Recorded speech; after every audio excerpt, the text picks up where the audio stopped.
ఒక్కసారి కొమ్మూరి గోల్డ్ కి కాల్ చేయండి. తాకట్లో ఉన్న మీ బంగారాన్ని విడిపించి మార్కెట్ ప్రైస్ కి వాళ్ళు కొనుక్కుని మిగతా డబ్బులు మీకు ఇచ్చేస్తారు. హలో అండి, అందరికీ నమస్కారం. నిన్న ఆంధ్రప్రదేశ్ రాజధాని అమరావతికి అపర కుబేరుడు, మైక్రోసాఫ్ట్ వ్యవస్థాపక చైర్మన్, గేట్స్ ఫౌండేషన్ చైర్మన్గా ఉన్నటువంటి బిల్ గేట్స్ వచ్చారు. నారా లోకేష్ విమానాశ్రయానికి వెళ్ళి మరి స్వాగతం పలికారు. గన్నవరం ఎయిర్పోర్ట్కి చేరుకున్నటువంటి బిల్ గేట్స్కు అపార స్వాగతం లభించింది. తర్వాత ఆయన్ని ముఖ్యమంత్రి చంద్రబాబు నాయుడు గారు, డిప్యూటీ ముఖ్యమంత్రి పవన్ కళ్యాణ్ గారు ఆప్యాయంగా కలిశారు, ఆయనతో భేటీ అయ్యారు. తర్వాత మన అధికారులు ఆయనకి పవర్ పాయింట్ ప్రజెంటేషన్ కూడా ఇచ్చారు. ఇక్కడ గేట్స్ ఫౌండేషన్ ఏ విషయాల్లో అయితే అవసరం ఉందో, ఆల్రెడీ గేట్స్ ఫౌండేషన్ సర్వీసెస్ ఆంధ్రప్రదేశ్లో గత కొన్నాళ్ళుగా నడుస్తూ ఉన్నాయి. విద్య, వైద్యం, వ్యవసాయం తదితర రంగాల్లో గేట్స్ ఫౌండేషన్ సర్వీసెస్ మనం ఉపయోగించుకుంటా ఉన్నాం. ఇక రాబోయే కాలంలో కూడా గేట్స్ ఫౌండేషన్ సర్వీసెస్ మనకు అవసరమైనటువంటి కారణం రీత్యా మన ముఖ్యమంత్రి చంద్రబాబు నాయుడు గారు ఆహ్వానించడం, చంద్రబాబు నాయుడు గారితో ఉన్నటువంటి సుదీర్ఘ పరిచయంతో ఆయన ఆంధ్రప్రదేశ్ రాజధాని అమరావతికి రావటం అనేటువంటిది నిజంగా ఒక మంచి పరిణామం. ఇలా అన్ని పేపర్లు కూడా ఆ వార్తని కవర్ చేశాయి. చూడండి, ఇది నేను ఆంధ్రజ్యోతి చూపిస్తున్నాను. Nice, good, great. మన ప్రజెంటేషన్స్, మన సర్వీసెస్ చూసినటువంటి బిల్ గేట్స్ ఆయన సంతోషాన్ని వ్యక్తం చేశారు. రాబోయే కాలంలో ఆంధ్రప్రదేశ్ ప్రభుత్వంతో గేట్స్ ఫౌండేషన్ కలిసి పనిచేస్తుందని ఆయన చెప్పారు. ప్రధానంగా విద్యారంగం, వైద్య రంగం అండ్ వ్యవసాయ రంగం. వైద్య రంగంలో సంజీవని ప్రాజెక్టులో గేట్స్ ఫౌండేషన్ సర్వీస్ ఇవ్వబోతూ ఉంది. సంజీవని ప్రాజెక్ట్ అంటే ఏంటంటే అందరి ఆరోగ్యం సంబంధించినటువంటి సమస్త సమాచారం ప్రభుత్వం దగ్గర పెట్టుకుంటుంది. అతనికి గతంలో ఏ టెస్టులు చేశారు, అతనికి ఉన్నటువంటి ఇబ్బందులు ఏంటి, అనారోగ్య సమస్యలు ఏంటి, మన పూర్తి డేటా, హెల్త్ కండిషన్ సంబంధించినటువంటి పూర్తి డేటాను సేకరించి పెట్టుకోవటం ఆల్రెడీ ఈ సంజీవని ప్రాజెక్ట్ కుప్పంలో పైలట్ ప్రాజెక్ట్గా తీసుకున్నారు. కుప్పంలో అందరి ఆరోగ్య సమాచారాన్ని తీసుకొని ఒక యాప్లో పెడుతూ ఉన్నారు. దాంట్లో గేట్స్ ఫౌండేషన్ సర్వీస్ ఇవ్వబోతూ ఉంది స్టేట్ వైడ్గా కూడా. రేపు ఏ టెక్నాలజీని దానికి అనుసంధానం చేసి ఎవరికి ఏదైనా అయినప్పటికీ కూడా అతను మొత్తం బాడీ రిపోర్టు, అతని హెల్త్ రిపోర్టు మొత్తం కూడా ఒక్క ఆధార్ కార్డ్ నెంబర్తో చూసుకోవచ్చు. రేపు ఎవరన్నా ఒక వ్యక్తి ఏదన్నా అనారోగ్య సమస్యతో హాస్పిటల్ పాలైనప్పుడు అతనికి ఏమైంది అనేటువంటి విషయాన్ని చాలా ఈజీగా కనిపెట్టేటువంటి పరిస్థితి. లేదు, అతనికి వచ్చేటువంటి అనారోగ్య సమస్యని ముందే గుర్తించి జాగ్రత్త పడేటువంటి పరిస్థితి. లేదు, రాష్ట్రంలో ప్రజలకు ఉన్నటువంటి ఆరోగ్య సమస్యలను గుర్తించి ప్రభుత్వమే ముందుగా రియాక్ట్ అయ్యేటువంటి పరిస్థితి. దానికోసం అందరి సమస్త ఆరోగ్య సమాచారాన్ని సేకరించబోతూ ఉన్నారు సంజీవని ప్రాజెక్ట్ కింద. ఇప్పటికే కుప్పంలో పైలట్ ప్రాజెక్ట్ కింద తీసుకుంటా ఉన్నారు. దాంట్లో గేట్స్ ఫౌండేషన్ తన సర్వీస్ ఇవ్వబోతూ ఉంది. అలా కాకుండా ఉన్నత విద్యారంగంలో అంటే ఎప్పుడు ఏ కోర్సుకి ప్రాధాన్యత ఉంది, ఏ ఉద్యోగాల క్రియేషన్ ప్రపంచంలో జరుగుతూ ఉంది, సరైన గైడెన్స్ కోసం ఒక టెక్నాలజీని, ఏతో కూడినటువంటి ఒక టెక్నాలజీని విద్యార్థులకు అందుబాటులో తీసుకురాబోతున్నారు. దాంట్లో కూడా గేట్స్ ఫౌండేషన్ సర్వీస్ ఇవ్వబోతూ ఉంది.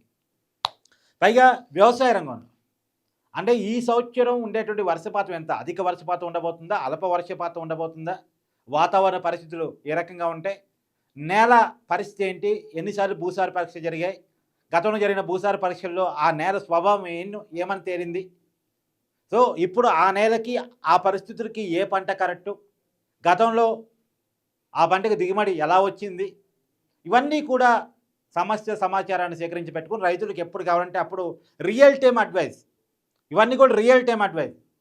హెల్త్ విషయంలో రియల్ టైం అడ్వైస్ ఏంటి, ఎప్పుడు ఏ రకమైన టెస్టులు ఏ బాడీకి అవసరం, అతని బాడీలో ఉన్నటువంటి ప్రజెంట్ సిచ్యువేషన్ ఏంటి, అతనికి ఉన్నటువంటి అనారోగ్య సమస్యలు ఏంటి, రాబోయే అనారోగ్య సమస్యలు ఏంటి, గతంలో అతను ఫేస్ చేసిన అనారోగ్య సమస్యలు ఏంటి, అతనికి ఎలాంటి వైద్యం అవసరం, రాష్ట్రంలో ప్రజలందరికీ కూడా మెజారిటీగా ఉన్నటువంటి సమస్య ఏంటి, ఆ సమస్యను పరిష్కరించడం కోసం ప్రభుత్వాల వైపు నుంచి తీసుకోవాల్సిన పాలసీ ఏంటి, ఎప్పటికప్పుడు real time advice, real time decision making.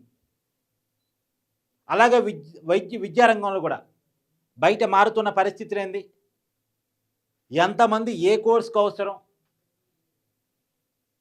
ప్రపంచం ఎటు వెళ్తూ ఉంది, మేజర్గా ఎంప్లాయ్మెంటు ఏ రంగంలో లభించబోయేటువంటి అవకాశం ఉంది, అది కూడా real time decision making, real time advice. అలాగే వ్యవసాయ రంగంలో కూడా రైతులు ఏ పంట ఏ సమయంలో వేయాలి, ఏ నేల మీద ఏ పంట కరెక్టు, ఏ జిల్లాలో ఏ పంటకి అవకాశం ఉంటుంది, ఇలా బయట ఏ పంటకి గిట్టుబాటు ధర ఉంది,